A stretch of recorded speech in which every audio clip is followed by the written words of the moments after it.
maririnig nyo ngayon ay aking opinyon mula sa napagdaanan na inukit ng panahon. Nangangarap ng mataas kahit na ito ay malabo. Gumigising sa umaga upang ipagpatuloy ang plano. Madalas man na makotsa, simula pa man noon ay hindi nag-alinlangan abutin kung ano ako ngayon.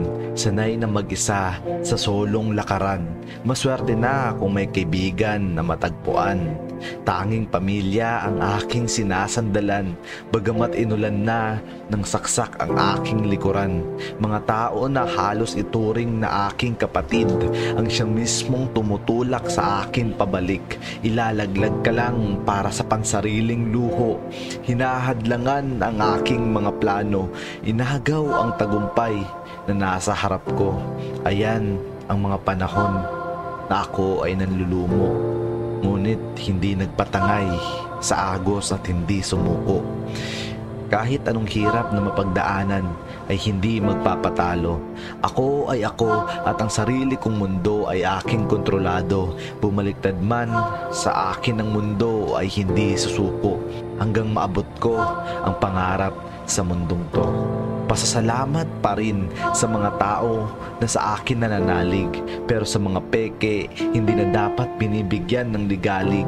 Patuloy ka lang sa paghakbang sa aking paroroonan. Madami man ang madlang ay tatakasan ko na lamang. Hindi na dapat bigyang pansin ang mga asong tumatahol.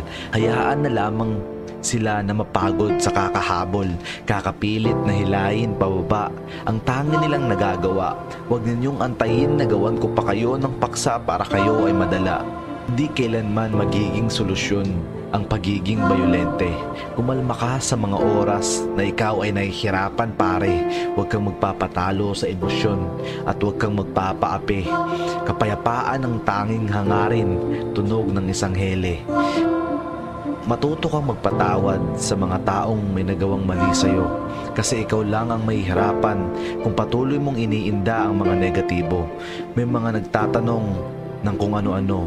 Bakit ba raw ako nandito at nagpapabibo? Nagpapapansin lang naman daw ako sa mga tao, kaya ako sinusulat ang mga letrang to.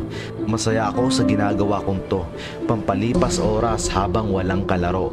Maintenance kasi to nung naisulat ko, kaya wala akong mapag-abalahan. Kaya ito na lang ang aking ginawa. Huwag kang mag-alala, may makinig man o wala. Ang mahalaga ay nasabi ko ang mga kataga na nais ilathala para sa iyong pangunawa. Di ako nagpapapansin, gusto ko lang magubos ng tinta. Hasain ang aking mga letra hanggang marating ko ang sagad ng aking kakayahan. Baliwala lang kung hindi mo to pakinggan. Mahalaga'y nakapaglimbag. Ako'y magpapatuloy kahit walang abuloy. Marami mang kumontra, nagsasabing ito lang ang aking kaya. Bakit di ko raw samahan ng mga bagong tunog? Ako'y naparito para sa mensahe. Ipagpasensya ninyo, pare. Di ko kailangan aralin ang mga ganyan. Ayokong gumaya sa mga puro beat lang at wala namang laman. Puro kalaswaan, droga, babae lang ang nilalaman. XP